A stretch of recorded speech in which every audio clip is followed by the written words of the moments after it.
Dans ce tutoriel, nous allons présenter un exemple sur le choix d'une opération promotionnelle. Notre sujet est le suivant. Le rayon fruits et légumes d'un point de vente propose trois options d'opération promotionnelle. La première option, 25% gratuit. La seconde, une bouteille de jus de pomme offerte pour 2 barquettes de pommes achetées. Et la troisième, 3 barquettes de pommes pour le prix de 2 barquettes. On s'attend à des quantités supplémentaires vendues selon les options, ici plus 25%, plus 20% ou plus 35%.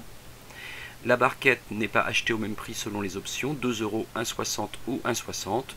Aucun frais n'est à prévoir pour l'option 1 ni pour l'option 3. Par contre, les bouteilles de jus de fruits sont à 85 centimes. Pour l'opération commerciale, le prix de vente sera de 2,20 € TTC, quelle que soit l'option choisie. Lors de ces achats, le fournisseur accorde une remise en fonction du volume, 5, 10 ou 12%. Habituellement, les quantités vendues hors promotion pour une semaine sont de l'ordre de 300 barquettes. L'objectif du chef de rayon est d'avoir un taux de marque de 12% et la TVA est au taux de 5,5%. Reportons tout d'abord le nombre de barquettes vendues hors promotion.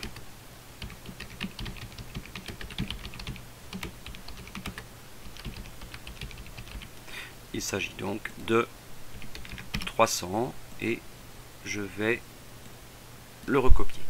Deuxième renseignement, les quantités supplémentaires attendues du fait de la promotion.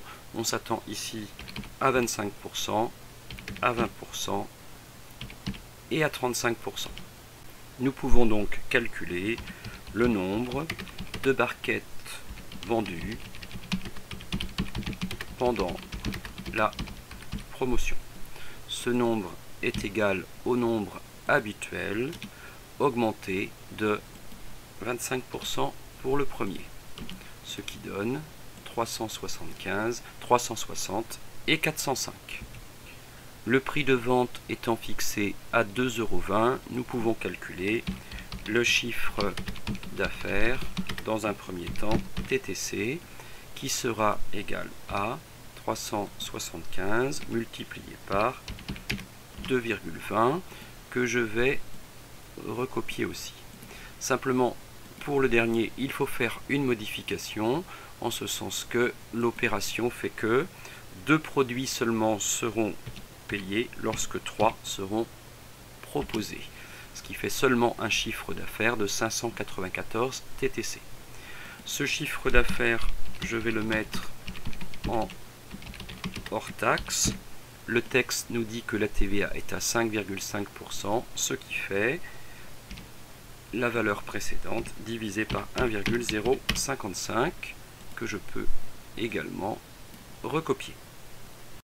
Je vais maintenant reporter le coût d'achat d'une barquette selon les données du sujet, à savoir 2 €, 1,60 € également 1,60 €. Le fournisseur propose une remise différente en fonction des quantités. Pour les deux premiers cas, nous sommes entre 3 et 400, donc la remise est de 10%. Par contre, pour le dernier cas, elle sera de 12%. Il faut maintenant calculer le coût d'achat net des pommes. Celui-ci sera égal à 2 € moins 2 € multiplié par la remise et tout ça multiplié par la quantité dont nous avons besoin, soit 675 €, 518,40 et 570,24. On rajoute les frais supplémentaires qui ne concernent que l'option 2 avec une bouteille gratuite à 0,85 multiplié par la quantité mais divisé par 2 puisque l'offre est une bouteille lorsqu'il y a eu 2 barquettes vendues, soit 153 €.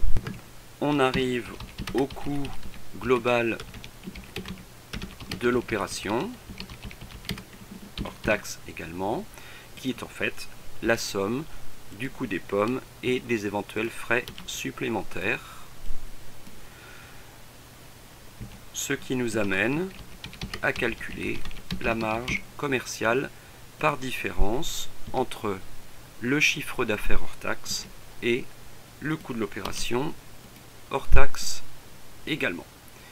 Il nous reste à calculer le taux de marque qui est égal à la marge commerciale exprimée en pourcentage du chiffre d'affaires. On obtient donc 13,68% pour l'option 1, 10,56% pour l'option 2, et la dernière option, l'option 3, n'était pas rentable, elle dégageait une marge négative, donc elle sera éliminée. En regardant l'objectif du manager, qui était d'atteindre un taux de marque au minimum de 12%, c'est l'option 1 qui sera retenue. Voilà, à vous de jouer maintenant et bonne révision.